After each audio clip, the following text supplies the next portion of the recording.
Hi, ladies and gentlemen, I'm Benjamin Temple. For some of you who've seen my videos, you know who I am.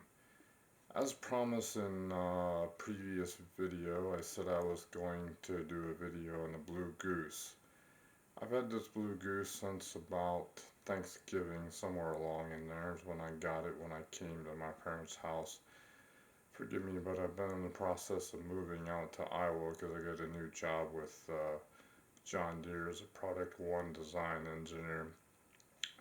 So, for most of you that know me know that I model the Union Pacific, Illinois Central, Southern Pacific, and yes, I have a small collection on the Santa Fe. In general, it's not one of my railroads that I do much on, but I have some 4 F7 units and then one steam locomotive, the 3751, I think is the road number, the Excursion one. I believe that's the same one that came to Galesburg back in 1999, but I could be wrong, and if somebody knows out there, you can feel free to correct me. But in this video, is the Blue Goose. You'd say, well, why, if you're Union Pacific, Illinois Central, Southern Pacific, and Union Pacific being the bigger part of my collection with the Illinois Central coming under that and the Southern Pacific slightly under that, would I do such an engine? Well, James Wright did a product demo or a review. I believe is what he declared it as. I was impressed with it, so I did some research and I Googled it, I YouTubed it, and my search found that, at least what I found was that it ran some streamliners, passenger engines in the day. So in that process, I decided I would get it because I had the El Capitan train set, and I thought I might, exchange my F7 units out for this engine to pull it. And if it's not enough power, I might run just a couple of my diesel engines with it. But elsewise, if it was the heavyweights only, and if that's truth, then I'll probably wind up selling this engine. But for the first time, I've had it out of the box at my apartment. I also showed it off to my parents to see what they would think. And I had it sitting at my apartment on my desk that back in the day I did my homework and my research for my school, and now I still do some research on railroad of my own time and other work, and it's sat there just to kind of admire. I admit it wasn't as impressive as the big boy, at least in my opinion, but still no less a neat engine to have sitting out. My landlord saw it when he came in. He didn't say anything about it, so I guess he wasn't either didn't care or just didn't thought it was his place to ask. And I'm sure his handyman that's come into my apartment probably saw it sitting on my desk too, but nobody touched it or did anything to it. So here we have it on the track, and we're going to kind of go over the details of the engine. So according to what I found on this engine, it was built in 1937. Forgive me, usually, yes, I do study these things and I know my stuff, but I'll be honest, I really didn't. I did a little, but I haven't, just studied it to the point that it's engraved in my mind, so it's not that I know everything about this engine, but according to the steamlocomotive.com website, their information was this engine was built in 1937. If somebody's got a more accurate date, I'd appreciate it if you drop it in the comment. Also, if you like my channel, please subscribe to it. I would be grateful. And if you have any suggestion, comments, things you'd like to see, or just ideas about modeling, I'd be grateful to you. The Blue Goose, as I said before, besides being built as a streamliner, pulled streamliners according I think a YouTube video is where I really got that from. So if that's wrong, feel free, like I said, to correct that. According to this website, it says the last six had a 23.5 by 29.5 cylinder, 84-inch drivers, a boiler pressure of 300 psi, and a tractive effort of 49,300 pounds.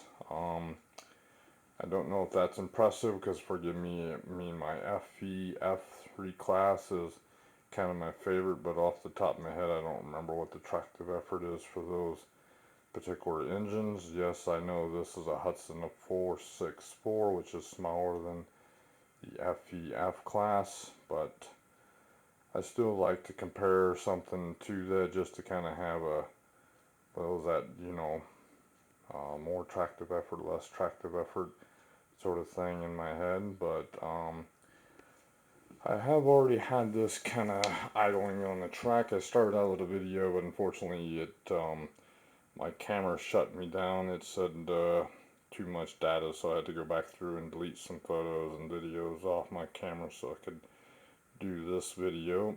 One of the things on the engine that I was impressive with, which I'm going to use my pen here, is this Santa Fe emblem on the front, and this kind of grill for the air intake, I guess, through the smoke to help make that smoke go up over the cab. Now, I'm just guessing. I mean, I saw some comments and some videos that people posted, and they wasn't impressed. I kind of am impressed with that. It looks very good. I mean, maybe it doesn't look exactly if you've seen photos of the real thing, but I'm quite impressed.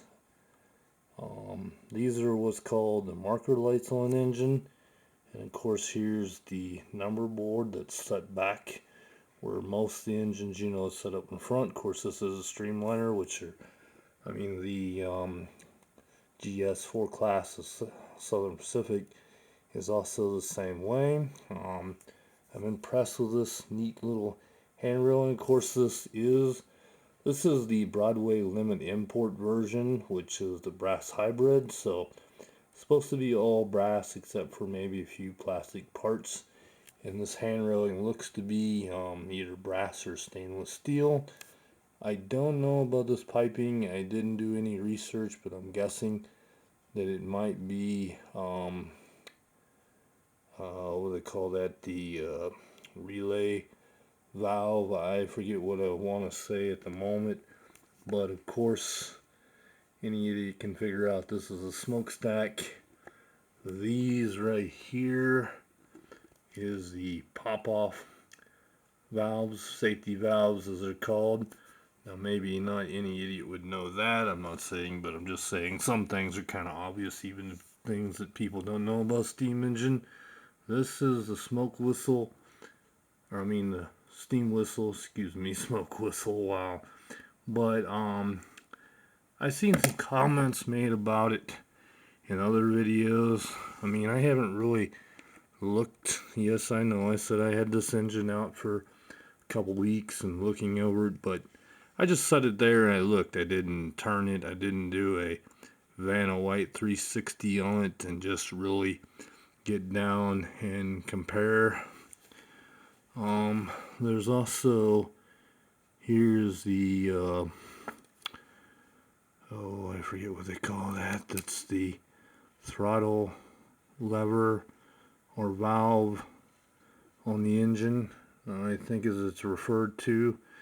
Correct me if I'm wrong, but like I said, I haven't really done a lot of research, so I didn't go and look and see if the valve gear system, what particular model that they chose to use, because I know there's the Baker valve, there's the Walsh shirts, there's some other, there's a Southern, and there's some other, there's a Grizzly, I think is what it's, how you say it, but I couldn't tell you off the top of my head which version of the valve gear system this is. The thing I noticed that in my version that I got, so you'll see that the casting covers up the cylinders here on the engine. Now, was that, I saw some photos where it looked like the real thing came that way, but maybe not, because I know they have as delivered. My version also has a road number on the tender, which is what I want. And I know some of you'd say, well, I thought you declare yourself as a prototype modeler. Well, as I've stated in a couple videos last, especially with the Halloween boxcars, I do some fantasy stuff. I'm generally not a real big person on fantasy, but I do like fantasy sometimes. I prefer prototype, and especially in this particular case, I want prototype if I can, because like I say, I have the El Capitan train set, and that is what I intend to run with this steam engine, being it's a passenger engine. So, but as I promised my viewers, I was going to run this so that you could see how it works. In test running this, I found that when you turn on the lights, my headlight comes on, my number board comes on, and the deck light, I think as they refer to it. And then there's a red light that comes on the rear of the tender, which is a separate function, but when you go to turn the lights off, all this comes off. Now on the functions, it has a F4, which is supposed to be the deck light, which mine doesn't seem to turn off, plus the number board lights on and off. So I don't know if somebody switched out the function or if that's just the way it was set up from factory, and unfortunately the little cheat sheet doesn't match up. Of course, I didn't think about something. Maybe you can flip this too, and maybe I didn't look at the right one. Yeah, so F4 is the air pumps and F5 is the blowdown. I didn't check to see if that's the way that works, but maybe that is the way it's supposed to work. I don't know. So if anybody has any knowledge in the way this is supposed to work from the factory, feel free to leave me a comment if you would. I'd appreciate any help. But here we go with firing it up.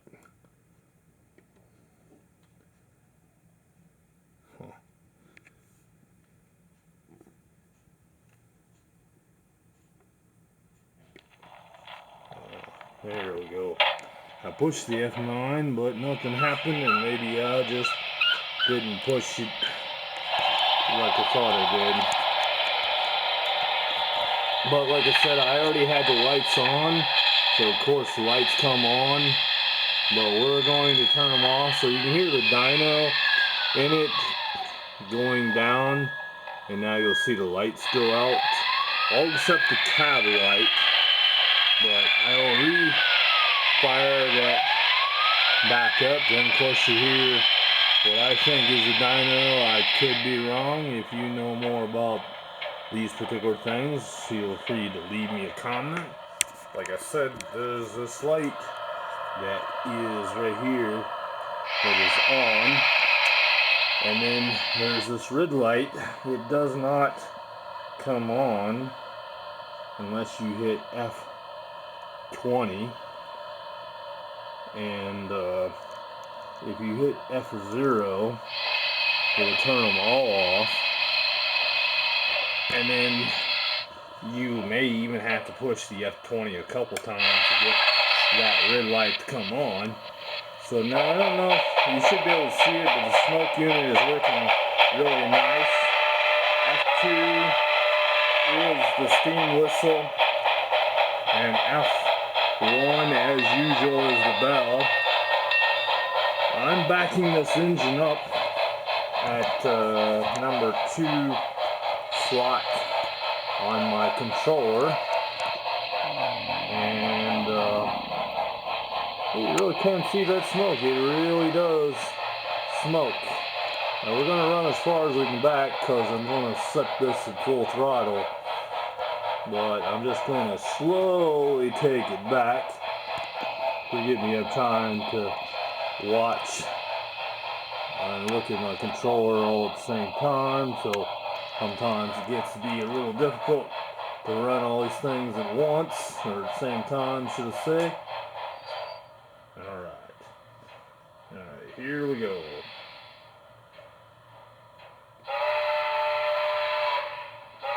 That's just I think this steam whistle is pretty neat, but you know, if you don't like that version, I'm sure that you could change that out. And here we go for full throttle. Now, you've seen the headlight come on. You can really see it smoking.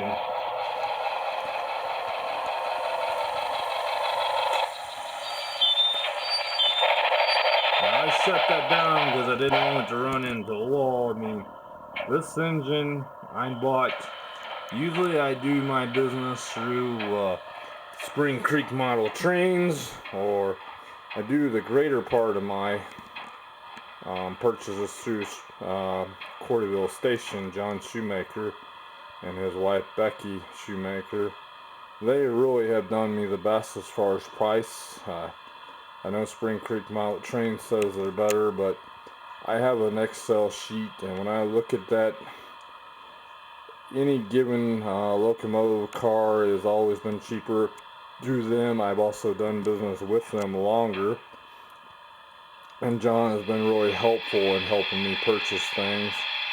And I've got to work for him. He's a great person to be around. He's a good man to go and visit his hobby shop, and he's great for advice. He's given me lots of ideas on how to improve my one of my GS4 locomotives I had with Bachman. He said to put weight or those lead back when they had, and he was right, to put tender, and the tender wouldn't come off the track after that point. It tracked better. I mean, he's had some other ideas on this particular thing, and you know, he's also been one of the people that's helped me, and the reason I've gotten where I've gotten is because of his help, and I wouldn't have all this model railroad stuff. The coal cars I have a 105 unit set by Athearn and the high side gondolas, and then I have 100 cars. Well, actually it's like 114 now in the Beth Gone Coal Porter. Most of that come from him. Back when First Hobbies was in Decatur, I got probably 50% of that through them, and 50% of the high side gondolas through them too, because, well, at the time, John, he has a farming business, and in the summertime he's kind of hard to reach for orders, but other than that, you know, I have a great relationship with him, and he'd say, well, why didn't I buy this from him? Like I said, this particular Santa Fe locomotive was not part of my plan to own, and when I first saw it, I was impressed with James Wright's review video of it, but when he told that it only run heavyweights, I'm not into running heavyweight trains. Now, I do have an Illinois Central set. I don't think it's prototype, but third rail or Sunset models built the cars. They're okay, but they don't have working diaphragms. I was not impressed with them. I have, I think, two business cars, or the